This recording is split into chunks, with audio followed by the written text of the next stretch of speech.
Zoul, salam alaikum, bonjour. Bonjour. Vous allez bien? Très bien. Alors, est-ce que vous pouvez vous présenter sommairement? Bon, je me présente, je m'appelle Khalfallah Farouk. D'accord.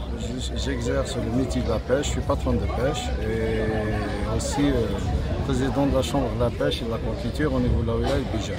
D'accord, on va dire, Lahibel, que vous êtes la voix des pêcheurs Voilà, auprès des institutions. Et donc aujourd'hui, vous êtes venu participer à cet atelier de validation donc, du zoning pour une aire protégée là, qui est en cours apparemment de conception à Béjaïa. Et j'ai vu que donc, les pêcheurs étaient très actifs, très concernés. Je vous félicite aussi parce que j'ai vu que vous avez fait beaucoup de concessions. J'ai vraiment, en tant qu'observateur, hein, j'ai vraiment apprécié votre approche. Et bon, moi je découvre au fur et à mesure le milieu de la pêche. Hein. Je suis un écologiste, je m'intéresse à tout. Hein. Hier j'étais avec les Moël Al-Bayed Ain Safra. On m'a dit, les pêcheurs, laisse tomber, il ne faut pas parler avec eux, ils ont la tête dure, ils ne comprennent rien. C'est là que ça m'a donné envie de les rencontrer. Voilà. Et d'avoir leur avis. Et là, au fur et à mesure de mes rencontres et des petits entretiens que je fais, je suis pas agréablement surpris parce que moi je savais en fait. Je savais que les gens de métier en général, ils savent de quoi ils parlent et ils sont ouverts à la discussion. Donc, comme vous savez, il y a un projet d'aquaculture ici à Béjaïa. Bon, il n'y a pas que à Béjaïa qu'il y en a eu, mais ici je crois que le mot méga, il est rentré un petit peu dans la balance. Donc là, il y en a vraiment beaucoup qui vont... Et voilà, les avis sont partagés.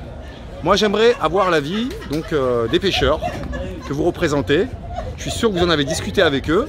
Et votre avis objectif, qu'est-ce que vous pensez bien, pas bien, pourquoi oui, pourquoi non? vous savez, on ne peut pas prendre catégoriquement la chose et la mettre dans un seul contexte. Tout à fait d'accord. Et entrer plus dans le détail. Les pêcheurs ne veulent pas prendre l'exclusivité de la mer à eux tout seuls. Très bien. Ils sont ouverts à d'autres activités parce qu'ils savent qu'ils ne sont pas les seuls intervenants dans le secteur de la mer, bien sûr. Il n'y a pas que les pêcheurs et l'aquaculture, il y a aussi les transports, il y a aussi d'autres activités. D'accord. D'autres intervenants dans le secteur de la mer. Nous, les pêcheurs, en tant que secteur économique, et aussi c'est le gagne-pain des pêcheurs. Bon, je vais parler au nom de ma wilaya, spécifiquement la wilaya de Béjaïa, selon les reliefs, selon sa bathymétrie, selon sa position géographique. On ne peut pas donner plus qu'on en a. Très bien. On a une côte qui a un plateau continental très réduit et un relief accidenté. Donc les petits espaces à l'instant où on peut exercer la pêche et d'une manière aussi pas industrielle, on exerce la pêche d'une manière artisanale. On assure, jusqu'à présent, déjà sur le plan économique, on fait un travail. On a 4000 tonnes de poissons variés, entre le petit pélagique et les autres espèces. Annuellement, on arrive à faire. Et difficilement, on arrive à maintenir ce quota. Selon les espaces qu'on a. Ajoutons à cela le projet de l'aquaculture, dont on n'est pas catégoriquement opposés, mais on voulait que les pêcheurs disent qu'ils sont ouverts, mais dans la limite du possible. D'accord. Maintenant, c'est une expérience ou c'est 2 unités de production de l'aquaculture pour renforcer, parce qu'on pense aussi aux consommateurs. Bien sûr. Les consommateurs ne disent pas qu'on veut avoir l'exclusivité. D'accord. On est ouvert, il faut des arguments, pour ça c'est normal. Mais aller à faire une aquaculture intensive dont on ne maîtrise rien, ils importent tout. Sur le plan, déjà, tout est importé, et puis sur les autres facteurs aussi. On n'en connaît pas les conséquences par la suite. D'accord. Et aussi les emplacements. D'accord. On ne peut pas s'éclipser de nous-mêmes comme ça. On peut pas du jour au lendemain, on accepte de céder notre activité, notre gain-pain, au détriment des autres. Personne ne peut accepter ça.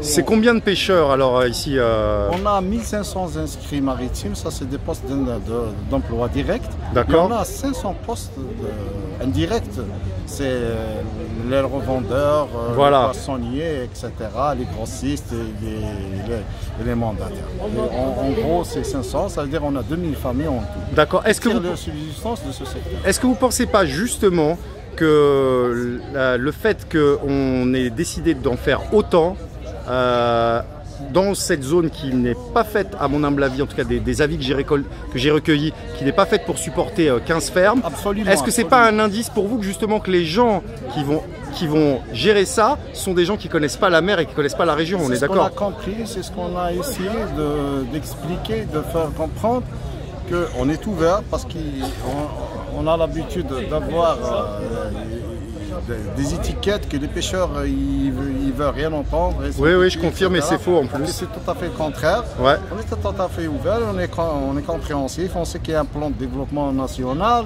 pris par les hautes autorités de l'État dans le cadre quinquennal, dans le cadre de développement national. D'accord. On ne peut pas s'opposer à ça, ok, mais dans la mesure du possible, il faut faire les choses comme elles se doivent. Ce n'est pas pour créer quelque chose, on va tuer quelque chose qui existe. D'accord. C'est pas كما يقولوا l'odage ماشي ما نحبوش جديد وما لازمش ننساو القديم. Moi, c'est comme je leur avais dit pour le barrage vert, si tu soignes la peste d'un côté et que tu sèmes le choléra de l'autre, ça marche pas.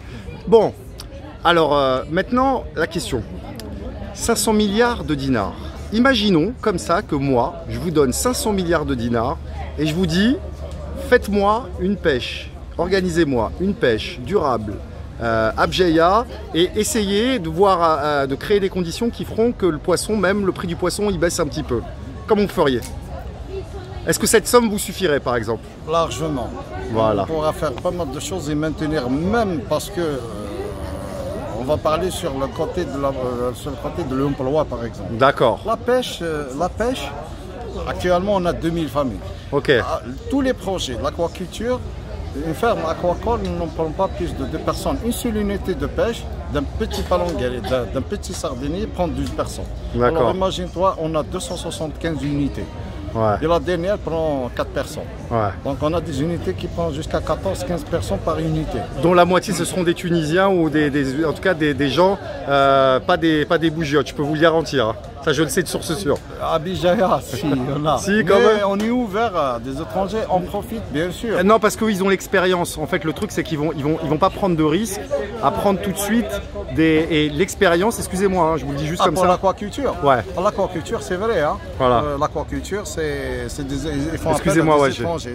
Sur le bout, du début jusqu'à la fin, tout est importé. C'est de la clé en main. Ils sont en train de faire je suis désolé, je vous ai coupé. Je ne veux pas m'immiscer vraiment sur ce domaine, mais il faut appeler un chat un chat. Mais donc vous, avec ces 500 milliards de dinars, vous m'avez dit, pour lancer le métier en fait. Avec ces 500 milliards, on peut faire pas mal de choses. D'accord. Améliorer la flotte déjà existante, la remotorisation, l'équiper au matériel moderne, électronique. Mais il y a des gens qui disent que si on vous donne plus de matériel, vous allez terminer le poisson. Non, on va aller vers d'autres espaces non exploités. Voilà. Exactement, parce que maintenant, il y a des distances, il y a les distances avec une motorisation ancienne et qui ne répond pas vraiment tout à fait aux normes. On ne peut pas aller vers de grandes distances, de grandes distances pour capturer. Mais par contre, si on a des moteurs neufs, des moteurs bien adaptés, des techniques bien adaptées, on peut aller découvrir d'autres espaces. D'accord. Comme le poisson pélagique, le petit pélagique dont je parle, il y a la zone pélagique, elle n'est pas à notre portée. Parce qu'on n'a pas ni les moyens de motorisation adéquats, ni les techniques aussi sur le matériel électronique et même les engins de pêche. On n'a pas ces équipements-là. Donc on ne peut pas accéder à cette zone. Et donc la majorité de la consommation de la population algérienne, elle se focalise sur le petit pélagique qui est et en plus, si j'ai bien compris, nous, nos côtes, c'est plus ou moins une aire de repos et de villégiature pour les poissons. Exact. Et donc, ça veut dire que normalement, si on allait pêcher plus loin et qu'on laissait à nos côtes cette fonction, ça serait très bon pour l'écologie en fait, ça serait meilleur pour le poisson, on est d'accord? Exactement. Même actuellement, avec les techniques de pêche exercées actuellement, on est au stade artisanal. D'accord. Il faut le dire. Ça veut dire qu'on n'est pas au stade industriel où ça touche vraiment. C'est vrai, malgré ça a toujours un impact, mais l'impact n'est pas aussi négatif qu'une pêche industrielle. Bien sûr. Mais, entre parenthèses, ouais. la concentration aussi de l'aquaculture. Notre côte, nous à Bougie, on peut aller jusqu'à 2 fermes aquaculture. D'accord, c'est tout ce qu'elle peut comprendre. Et avec votre accord et avec votre consultation.